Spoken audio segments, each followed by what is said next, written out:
Alright, I need to get this out there right away because it will be one of those facts that haunts me for the rest of my life. So, when Frida Kahlo was 18, she was in a bus crash, and I will talk more about that, but in the crash, a metal handrail impaled her in through the abdomen, through her uterus, and the other end came out between her legs. Jesus. Let's talk about Frida Kahlo.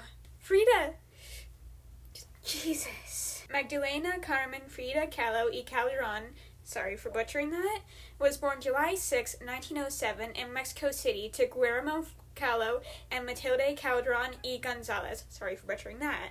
She was one of 7 siblings, and right from a young age, she became well acquainted with pain. She was born with spina bifida, and when she was 6, she contracted polio, which forever weakened and deformed her right leg. And to compensate, she wore long skirts for the rest of her life to hide her leg, and her father encouraged her to play sports such as swimming and soccer to help her regain her strength. She also attended the National Preparatory School, a highly prestigious school where she was known for being outspoken and brave. This is also where she first met her future husband, Diego Rivera, who was working on a mural at the school, but the two of them didn't really get to know each other at that time. Then when Frida was 18, on September 17, 1925, she suffered the bus accident that would change her life forever. The bus she was riding collided with a streetcar, and Kahlo suffered from a spinal fracture, a fractured collarbone and ribs, a shattered pelvis, broken foot, and dislocated shoulder.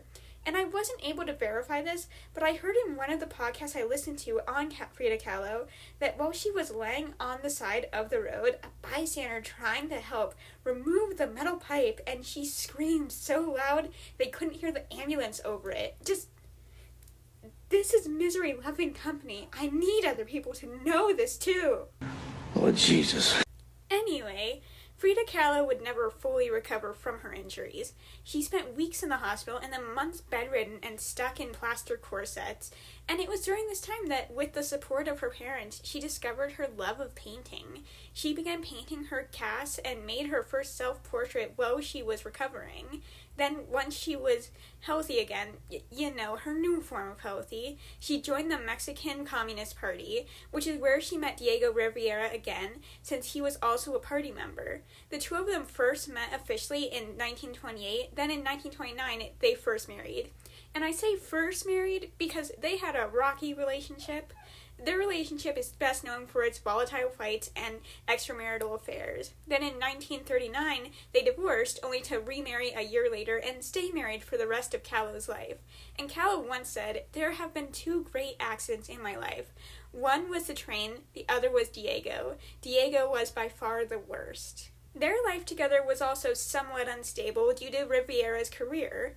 He was also an artist, and while Kahlo was best known for her surrealist art style, making art that focused on Mexican culture, symbolism, and her famous self-portraits, Rivera was a muralist, and at the time, he was a more prominent artist than her. The two of them traveled around a lot for his work. They lived in San Francisco, Detroit, and New York before Rivera tried to incorporate communist imagery in one of his murals, and the Americans said to get out.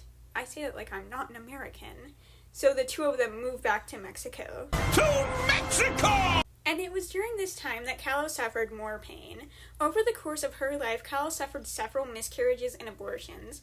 I couldn't find the exact number of how many pregnancies she lost, but a lot of sources said that she desperately wanted kids, and you can get an idea for the pain she suffered from her painting Henry Ford's Hospital, which she painted shortly after one of her miscarriages. After Kahlo and Rivera moved back to Mexico, they continued having problems, one of which was Rivera having an affair with Kahlo's sister, which really hurt her and led to her cutting her hair short in response to the betrayal.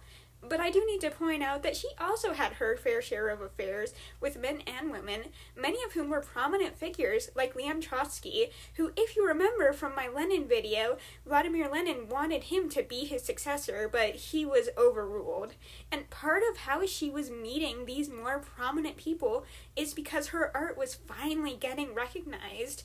She didn't become the worldwide sensation she is today until after she died, but she was recognized in New York and Paris, where she had exhibits showing off some of the other 150 pieces she created over her life. I'm painting! And she continued being recognized for her work, working at La Esmeralda School of Art, winning the National Prize for Painting in 1946, and submitting her pieces to other art exhibits. But even as she was finding success, her health was ever declining. Over the course of her life, she underwent over 30 operations with varying levels of success. Then in the 1950s, she spent most of her time bedridden, got her right leg amputated, and attempted to take her own life. Then in 1954, she suffered a pulmonary embolism, and July 13th, 1954, she died at the age of 47. So I made this video partially as part of my Writing People Not Like Me series, partially because I needed other people to know about the metal pipe, and partially because I wanted to talk about AI. Alright, first of all, writing people different from you. First of all, obviously Frida Kahlo can teach you a lot about writing pain. If you want to know what gore looks like, look into Frida Kahlo. If you want to know what emotional pain looks like, look at Frida Kahlo. But if you want to know how to write pain without making it misery porn, look into Frida Kahlo. Look into her painting Viva la Vida Watermelon. It was the last piece she painted, and it's fun and vibrant and lovely. And when you're writing, you need to remember to add the fun and the vibrant and sweet things into your story so that suffering you put your characters through doesn't wear down your audience, and it will actually make the bad parts of your story more poignant and impactful. Give your characters a reason to laugh, let them laugh, and then take it away from them. You're a monster! And as for the AI, full disclosure, I dislike AI, and I am probably going to approach this topic less neutrally than I approached Vladimir Lenin, which is funny because I don't know any communists, but I know people who know and like AI. My robot friend. I also want to talk about AI when it comes to Frida Kahlo, because chances are her art will have a weird relationship with AI. She had a very unique style, and her work is in the process of entering the public domain, so I'm sure that's going to make it a whole thing. But I also thought of Frida Kahlo when I first was trying to figure out why people even use AI. Like, I know in some ways AI can be the entire process, but if you use it, it should be a tool. Other writers I know who use AI use it as a tool. They use it like beta readers, spell check, fact check. And when AI first came out, I was definitely awed by the new shiny thing. I went and talked to the chatbots, like, give me story ideas, even though I don't need that. I have a list on my phone of half a dozen books I want to write. When I was first trying to write a political speech and needed research on how to write that, I asked it to write me one, and it did, and I got frustrated and went and watched, like, the news broadcasts about Queen Elizabeth's death and some of the State of Union addresses, and those helped me a lot more than the AI did. My robot friend. And I made this intending for it to be the cover of my book, and it's funny, I kept it because I thought no one's ever going to see this, and here I am. But anyone who has actually gone and read my book...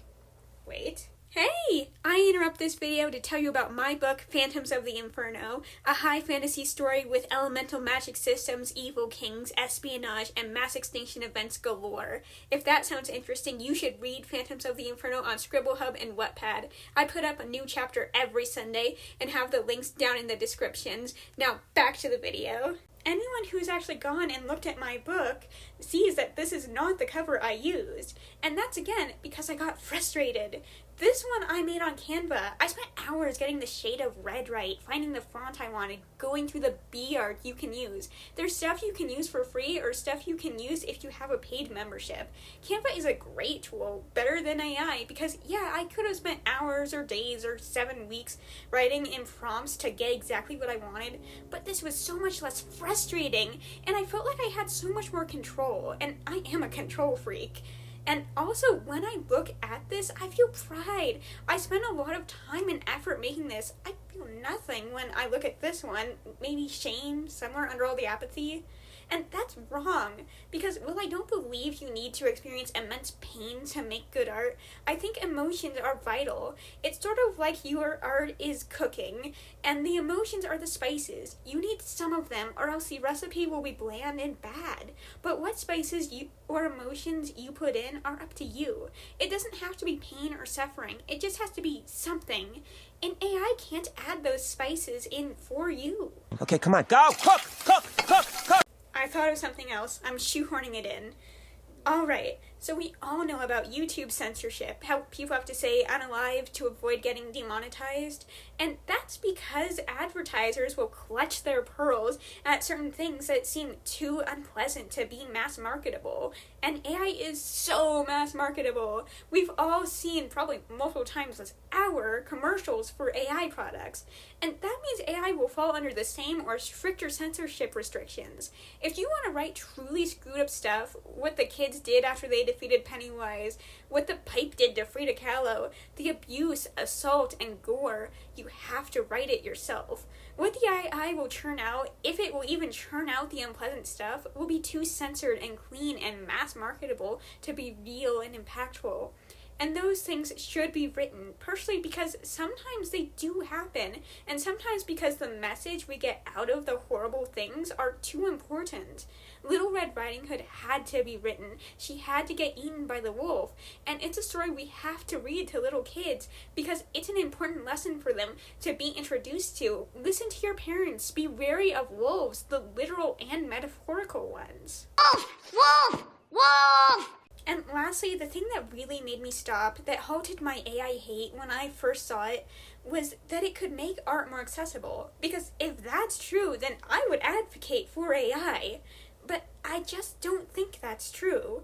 The modernist movement asks what even is art? And I believe the answer is it is what you make it. Don't get me wrong, the big art world, art exhibits, mainstream publishing, Hollywood, have their problems and aren't accessible. But creating for the sake of it is not. It's the Anais Nin quote. Weird video, because this is a poster above my bed. Ignore the M&Ms. I believe one writes because one has to create a world in which one can live. I could not live in any world offered to me. I had to create a world of my own, like a climate, a country, an atmosphere in which I could breathe, reign, and recreate myself when destroyed by the living. It is Frida Kahlo painting on her plaster corsets, Louise Wayne hopefully finding comfort and stimming by making his cats. It's Beethoven who had to approach conducting in an entirely different way, who found new appreciation for different instruments and viewed music differently after he became deaf. I'm trying not to say if they can do it, so can you, because that's not fair. It's not fair to them, and it's not fair to you, whose situation I don't know, and that's probably not at all like theirs. So instead I'll tell you, if you are worried you can't be an artist because you don't have the natural talent, because the world is so inaccessible to you, because you are afraid the critics are right, and if you make AI, at least the criticism won't hurt as much, it won't help. It won't quench the creative spark. Sit down at the typewriter and bleed. You will get better. You will learn what you need. And if you seek out others, people who are creative like you can find allies who have tools, advice, and can advocate to make your medium more accessible for you. The cat came and sat on my lap for most of this video. Now her hair is everywhere, and it's killing me. Like, subscribe, comment, whatever fast before the cat hair gets you too. I need to escape.